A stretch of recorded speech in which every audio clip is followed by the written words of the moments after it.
Bienvenidos a este tiempo de cultura con vocación de servicio y alma de artista. Un programa informativo, formativo y lúdico, donde le contamos las noticias más recientes. Le sugerimos que poder hacer el fin de semana y le invitamos a conocer un poquito más de cerca nuestro patrimonio. En definitiva, a participar de esta cultura de todos y todos. Que además deben saber ustedes que este proyecto nace de la Delegación de Cultura del Ayuntamiento de Algeciras y viaja a través del tiempo y la memoria con destino a sus agendas. Y ahora sí es el momento de conocer lo que ha sucedido en esta ciudad.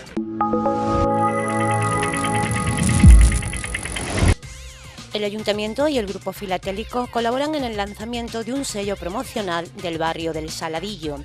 Este nuevo sello será el cuarto que lancen este año, en este caso dedicado a esta barriada. El sello estará listo en el plazo de 3 semanas.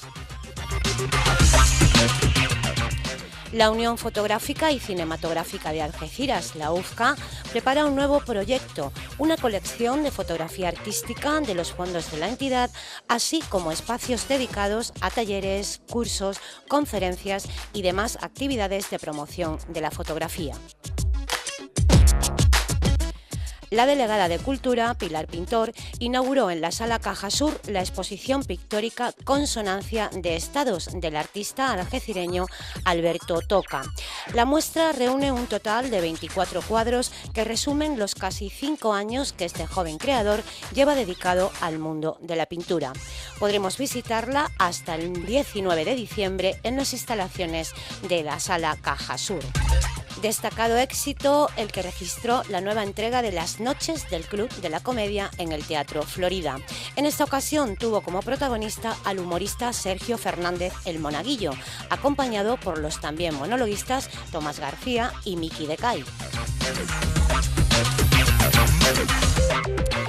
El público llenó el sábado por completo el aforo del Teatro Florida en las 2 funciones del musical infantil Mary Poppins, que reunió a numerosas familias en uno de los grandes éxitos de los últimos años, a cargo de la compañía de teatro Dionisio, dirigida por Luis Guerra y con 55 actores sobre las tablas, siendo la actriz principal Paula García.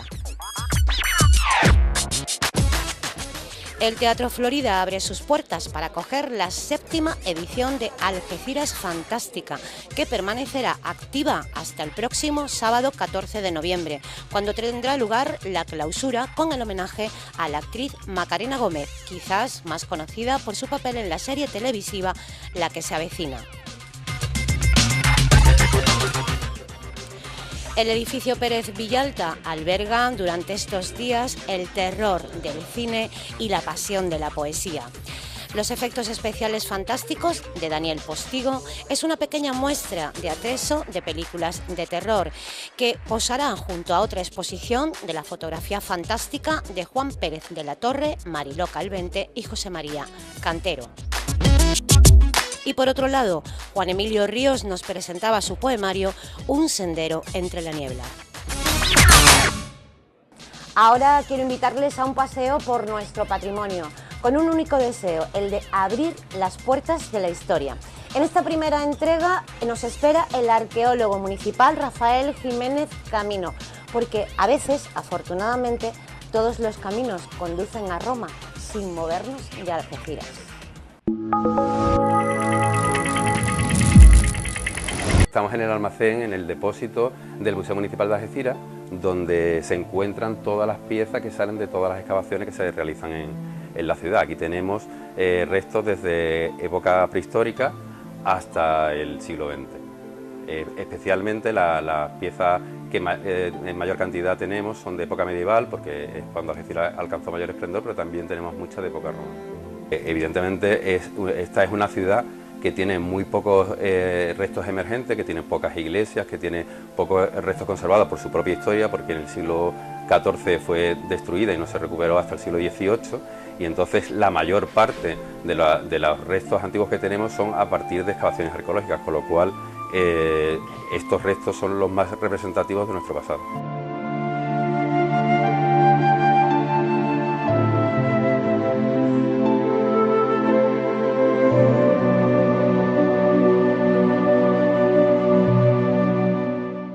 últimos descubrimientos en los que estamos trabajando hasta el día de hoy ha sido en el Parque de las Acacias, donde hemos localizado restos de en realidad 2 fábricas de salazón de época romana, de hace unos 2000 años, aparte de 2 cementerios, uno de época tardoantigua, de los siglos V al VIII, y otro de época medieval, de la segunda mitad del siglo XIV.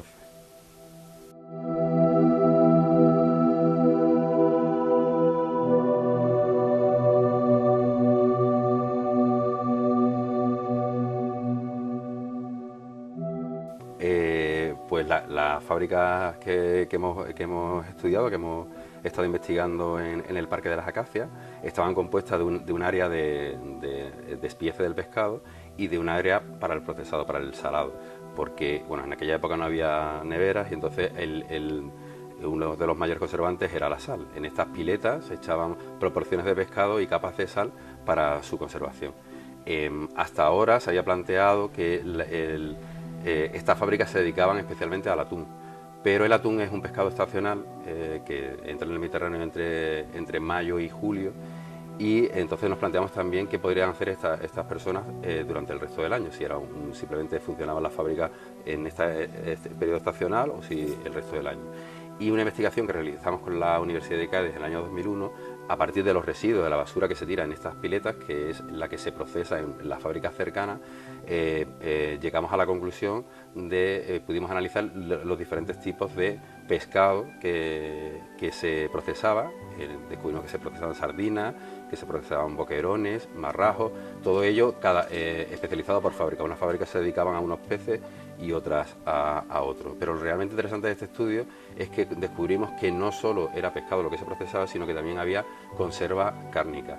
Descubrimos que se utilizaban todos los recursos disponibles, que utilizaban tanto carne de caza, de ciervo, o carne de vaca, de cerdo y de oveja y cabra. Otro de los descubrimientos interesantes fue interpretar un hallazgo de cerca de 2000 valvas de ostras que aparecieron en la fábrica, y lo curioso era que todas tenían una talla similar, lo que los investigadores llegaron a la conclusión de que estaban recolectadas a conciencia, seleccionadas en un determinado tamaño. Eso nos lleva a plantear que había viveros en San Nicolás, en las factorías de Algeciras en el siglo VI, en el que se criaban estas ostras también para las conservas de pescado. O sea, cuando nosotros encontramos las piletas ya sabemos a lo que vamos, entonces ya sabemos que allí tiene que haber los residuos, porque cuando se abandonan ahí queda la huella para lo que han sido utilizadas. Y entonces el edificio en sí nos está dando pistas sobre la funcionalidad del espacio, y ahora al analizar los restos, la basura, que es lo que más información nos da a nosotros, es a partir de la cual deducimos para qué se dedicaba esa fábrica concreta. Pero claro, era una fábrica de pescado. Si esos mismos recursos lo hubiéramos encontrado dentro de una casa, pensaríamos que son lo que comían esas personas. En este caso, aparte de la producción masiva, porque hay cantidad de animales, cantidad de ciervos, cantidad de ostras, lo que nos está hablando es de un proceso casi industrial o artesanal. Si esto hubiera aparecido en parte en una cocina de una casa, pues estaríamos pensando en lo que cocinaron en el último momento. Por ejemplo, Pompeya es un yacimiento espectacular para esto, porque podemos meternos en la casa de alguien de la época de la erupción del siglo I, y porque eso se abandonó repentinamente, entonces cada habitación te va indicando lo que hay ahí, es lo que se utilizaba en esa habitación. Nosotros no siempre tenemos esa suerte, porque claro, las habitaciones han podido ser después utilizadas para otras, reutilizadas en otras épocas y tal. Entonces tenemos que estar... lo interesante es encontrar yacimientos que hablen del último momento de vida y que no haya habido una transformación posterior. En este caso, como es un barrio industrial, suponemos que todo lo que se procesa está relacionado con el mismo barrio, y de hecho los materiales hablan por sí mismos, es casi todo fauna.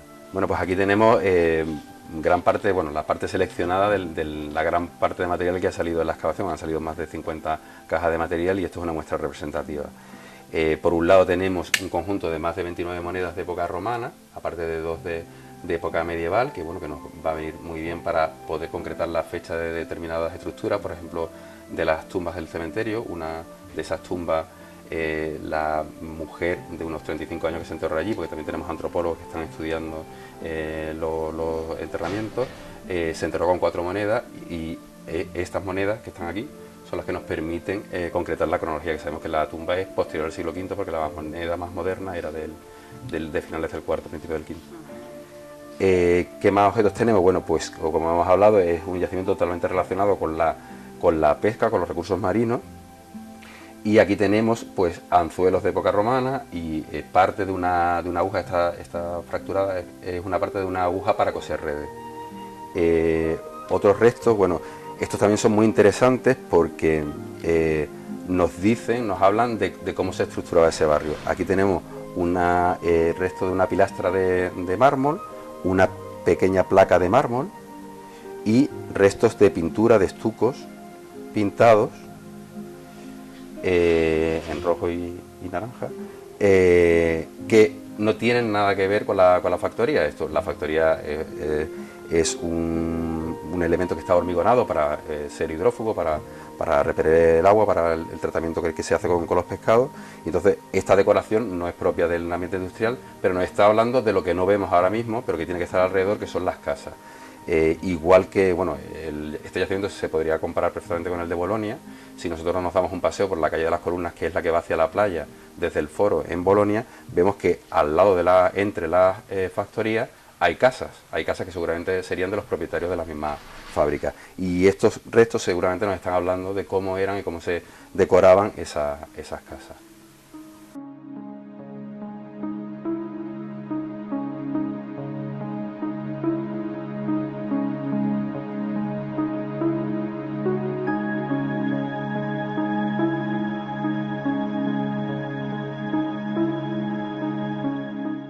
Queda bastante por descubrir y vamos a avanzar en ello. Ahora la Delegación de Cultura se está planteando, dado el buen estado de conservación de la factoría, de ampliar la excavación, bueno, para que una de las fábricas, que es de pequeñas dimensiones, se pudiera ver en todo su conjunto, la parte de saladeros, la parte de despiece, la entrada, pues eso, conservarla y ponerla en valor para que pueda ser visitada. Es interesante también hacer hincapié en que lo que hemos descubierto no es un hallazgo aislado, sino que forma parte del gran barrio industrial de la ciudad romana de Iulia Traducta, es decir, que si siguiéramos excavando alrededor de la factoría seguiríamos encontrando restos y probablemente en el mismo estado de conservación, porque allí lo que hay son parques, el Parque de las Acacias, el Parque del Hotel Cristina, y que este barrio industrial rodearía el centro de la ciudad, igual que ocurre en Bolonia, donde estaría el área pública, donde estaría el foro, el mercado, los templos, exactamente igual que ocurre en Bolonia, que podemos ver las factorías pegadas a la playa y el resto del área pública muy cerca.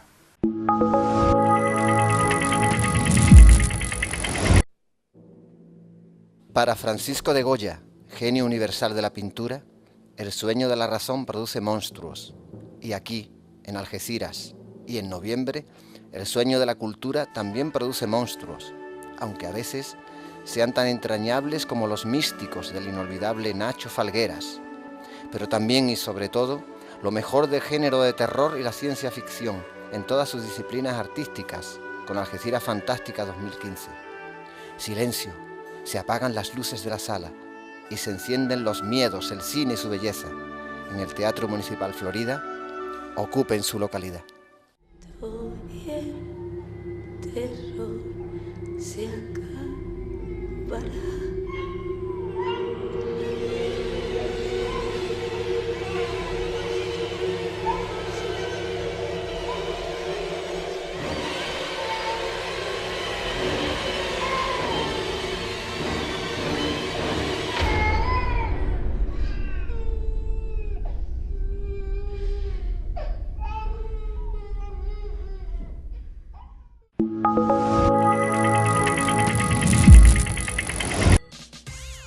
El viernes 13, en el Centro Documental José Luis Cano, a partir de las 5 de la tarde, segundas jornadas de educación del campo de Gibraltar. Más tarde, a las 7 de la tarde, en el auditorio del edificio Guillermo Pérez Villalta, tributo literario a Ray Bradbury. Y a las 8:30 de la tarde nuevamente se abren las puertas del Teatro Florida para ofrecer la tercera selección de cortometrajes dentro del certamen Algeciras Fantástica. El sábado, en el Centro Documental, retomamos las segundas jornadas de educación del campo de Gibraltar. A las 7 de la tarde nuevamente se abren las puertas del Teatro Florida para clausurar el evento con un homenaje a la actriz Macarena Gómez. El domingo, en el Centro Documental José Luis Cano, continuamos a partir de las 10 de la mañana con las segundas jornadas de educación del campo de Gibraltar. Y por la tarde, a las 7, nuevo encuentro en el Teatro Florida. En esta ocasión, la proyección del cortometraje Éxodo del joven algecireño Sergio Postigo. Y 3 exposiciones de las que podremos disfrutar. En el edificio Guillermo Pérez Villalta, exposición de pintura de Viola Araujo hasta el 5 de diciembre. Y la exposición permanente del artista tarifeño Guillermo Pérez Villalta, Orden y Símbolo. En Caja Sur nos encontramos con las pinturas de Alberto Toca Muñoz. Y ya llegó el momento de la despedida. Espero que hayan pasado estos 15 minutos de tiempo de cultura tomando buena nota, y nosotros nos marchamos. Recordarles que cada martes, tras el informativo de las 8 de la tarde, apareceremos aquí para contarles lo que ha ocurrido, lo que está pasando y lo que va a ocurrir. Hasta entonces, sean ustedes moderadamente felices.